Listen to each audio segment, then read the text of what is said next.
नमस्कार मित्रांनो, आजचा विषय मोठा मजेशीर आहे. येणाऱ्या 4 वर्षात तुमच्याकडे कोण डुंकून पाहिलं नशी. मागच्या 25 योजनेत तुम्ही पुरी त्या नेत्याच्या माग पुरी छकून घेतली. पण जसा नेता पडला की तेव्हा निवडून आला तेव्हापासून तुम्हाला कुत्री उगायला तयार नाही. असे गाव पातळीवरचे सरपंच पदाची सुडच सुटली. आता कधी कुठं खुशी कुठे गम ज्याने सेटिंग लावल्या त्याचं बरोबर झालं, पण याच्यात सेटिंग होत असतील माझ्या अंदाज आहे. जे खेळातले नेते तालुक्याच्या ठिकाणी आहेत, काही जिल्ह्याच्या ठिकाणी राहतात, ते आतापर्यंत 4 वर्षात तुमच्या खेडेगावात कोणाला विचारलं देणं कोणी.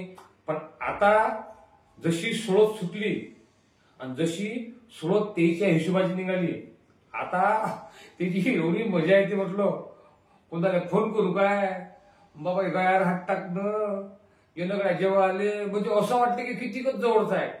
आता दोस्त मित्र जात पात धर्म सगळं आठवतात. आणि आता त्याची येरझारे कमी ज्या होत्या त्या आता गावात येरझारे वळायला लागतील. काही लोक गावात बोलत ना, आता ते चौकाती बसती काय गळ्या कसं गळ्या. म्हणजे आता येईले त्याची चाहूल लागली की आपण बा गावात असं असं होऊ शकतो. आता इथून मिटिंग चालू होती, पार्ट्या चालू होती, म्हणजे असा तालाय म्हटलं भाऊ. आणि याच्यात प्रामुख्यानं सर्वात कठीण जाते देशमुख पाटील आणि राजपूत या जातीले. कारण की याचे लोक जरा बाहेर आहेत आणि बापदाद्यापासून त्याचे सरपंच पद ते इलेक्शन मध्ये आहे. सरपंच पद मध्ये आता सोपं नाही राहिलं. भयानक कमी आहे सरपंच पदात. कमिशन एवढं वाटते का काय विचारतात. अशा पद्धतीने ज्या सोडता ज्याच्यासाठी त्याच्या हिशोबाने बरोबर सोडता झाल्या त्याचं बरोबर जमलं. पण ज्याचं झालं नाही त्या आता डबल गावात येऊन पाहिजे नाही. ते आता पुढच्या 25 योजनेपर्यंत पाहिजे. पार्टी लढायची थोडंफार धातूर मातूर ते लढवतील, पण ते निवडून येऊ का नाही येऊ. पण ज्याच्या सोडतात त्याच्या हिशोबाने निघाल्या त्याचा आता गावात तुम्ही चोपडेपणा पाहिजा कसा. अरे बापा रे काय विचारतो नका हो कळ्या. तू तर हातात जवळचा आहे आणि तू कोण नाराज झालता. माय थोडस दुर्लक्ष झालं ते क्षमही मागतात अंधारात आता. त्याच्यामुळे काय होऊन राहिलं आता, हा नाराज झालेला जो आहे की नाही, हा बायकोले सुनीले किंवा पोरीले कोणाला उभा केल्याशिवाय सोडत असते. 35 40 वर्षापासून म्हटलं खेडेगावात एकाच घराच्या सत्ता आहे. तो आता पण घेता गावात जे इलेक्शन वर राहतात त्यांनी टपरे दिले. आतापर्यंत कोणा 4 वर्ष विचारलं नाही. जे काळ्या कुचकतात त्यांनी त्याची पाहिजे कशी मजा आहे. ते मोठे हेर त्याला असं टप चालतात ते आता असे इकडे नाही तिकडे नाही. आणि ज्यानं चोपडेपणा जास्त लावा त्याच्याकडून दिसतात ते कागद धरून मोठा तार लागायचे खेळ आहे. आता हे मॅच सगळं जवळून आलं बरं. आणि जे नेते आहेत ते आता बरोबर याचा ग्रुप बरोबर बसा गळ्या, त्याचा ग्रुप बरोबर, तुमचा ग्रुप बरोबर आहे, तुमचं घर बरोबर आहे, तुमचे इथे 3 घरकुल दिले, तुमचे इथे 4 घरकुल गेले, तुमचे इथं मी असं काम केलं. आणि समजा जर तो फुटत नसेल, तो जर समजा दुसऱ्या ते तुला माहित नाही का ते मागचं भांडण राजा साध्या कामासाठी भांडण गेलं ना, मीच तो ते निपटून दिलं. असे जुने प्रकरण उघडून काढतात. तिला काय ती पोरगी पाहून गेली मग तर त्याच्यासाठी त्याला का त्याने साथ दिली रे तर का तू त्याची म्हणून जातो. असे जुने पुराणं उघडून काढतात. आणि एखाद्या सरपंचानं काम करत तो सरपंच आहे अरे बाबा पोलं पैसे खाल्ले त्यानं, पण ते गावाचा विकास केला त्याचं काही नाही. आता याचा दुश्मन समजा आता या 4 वर्षात बघते एकामेकाचं. मग याचा दुश्मन कोण आहे त्याच्याजवळ जायचं, त्याची भांडणं मिटून द्यायचे म्हणजे तो आपलीकडून कसा येईल.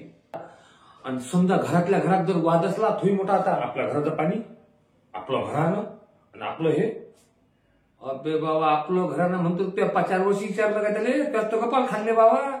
पण आता आपला घरानं आपली जा आपला धर्म आपला पंतो आता हे सर्व जातीवादी उखून येते. तुम्ही अजून लक्ष ठेवा जिथं एसटी त्याच्यानंतर एससी अशा सोडता निघाल्या का नाही तिथं गावातले जे प्रतिष्ठित लोक आहेत येऊनही पाहत नाही. पार्टी लढवतील फक्त, पण ते खर्च करते काय म्हणते काय आपल्याला काय आपल्या हाती काय निवडून तो लोक मोठे हुशार झाले. आता तुम्ही फक्त जे जिथं ओपन निघालं तिथं पहा कशी मजा आहे. तुम्हाला सांगतो मागचा पुढचा विचार काहीच करावा नाही. त्याचा चोपडेपणा तो किती करते 4 वर्ष तुमच्याकडे पाहिजे नाही किती चोपडेपणा करते त्याला करूच द्या. पण पैसे घेतल्याशिवाय तुम्ही हेच करू नका. कोण की खाय खुंदा अवमान करून घ्या. हेच मजा आहे. इलेक्शनच्या वेळेस फक्त काय 4-5 दिवस खूप घालतात. आता बघून रट्टा लावणार. खेळाखात एवढे पलोय होता. काय विचारता, याची चुकली त्याची चुकली त्या. आता कार्यकर्त्याला बरोबर ते टेन्शन देतात. तो असा म्हणते गळ्या, तो तसा म्हणते गळ्या. म्हणजे हे भोसूचे बिंडोक कार्यकर्ते असे जसं की येता बापच सरपंच येऊन राहिला. चल मॅटायर घे. त्याला असं वाटते सरपंच देणार होणार, सरपंच आपल्याला जवळ करते. गधे आहे तू, फक्त वापरून घेऊन राहिला. तू कोणी असो, तुले सरपंच तो झाला की तुला पायाखालीच राहते ना. आणि सरपंच हो आजकाल कमिशन आल्यावर मान काय सरपंच झाला की त्याला कुकळ कुकळ चालला राहते ना. लोक म्हणतात तो कमिशन देतो. अरे काय विचारता, बम खाता दे कायच्यात खातर नाही ते सांगता येत नाही. म्हणूनच सरपंच लोक मरतात की नाही. असा वांदा आहे आता. तुम्हाला व्हिडिओ आवडल्यास तुम्ही नक्कीच लाईक सबस्क्राईब शेअर करा. म्हणजे मी मनातल्या भावना बोलतो का हा विषय आता लक्षात. आता सोडत कोणाकोणा कोणत्या कोणत्या गावात ती टाक. ह्या सर्व ज्या सोडत आहेत ह्या दर्यापूर तालुक्यातील आपापल्या गावचं रोस्टर कोणतं निघालं याच्यात तुम्ही पाहू शकता. आता तसे व्हॉट्सअपवर आले, पण ही परिस्थिती प्रत्येक गावात आता होणार आहे. म्हणून कार्यकर्त्यांना जरा बचवून राहा. या नेत्याचे लेकरं भांडणात येत नाहीत, पण गधे हो तुम्ही पहिल्यांदा भांडणात जात केसेसही लावून घेतात. नंतर तुम्हाला रोज रोटी पाळून त्या केसेसवर जा लागते. आणि नेता की तुमचे पैसे भरत नाहीत. म्हणून जरा बचवून इलेक्शन लढा. पहा आता काय तुम्हाला करावं लागते तर. माझं समजावं नका आम्हाला.